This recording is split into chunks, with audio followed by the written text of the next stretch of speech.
మంత్రివర్యులుగా ఎంపికైన వారిచే పదవి మరియు రహస్య పరిరక్షణ ప్రమాణ స్వీకారం చేయించవలసిందిగా విజ్ఞప్తి చేస్తున్నాను.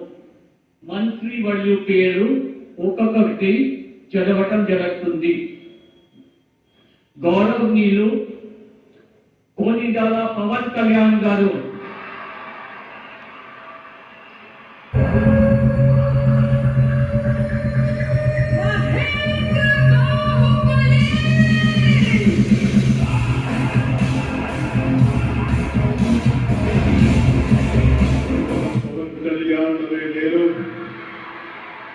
శాసనం ద్వారా నిర్మితమైన భారత రాజ్యాంగం పట్ల నిజమైన విశ్వాసం, విధేయత చూపుతానని, భారతదేశ సార్వభౌమాధికారాన్ని, సమగ్రతని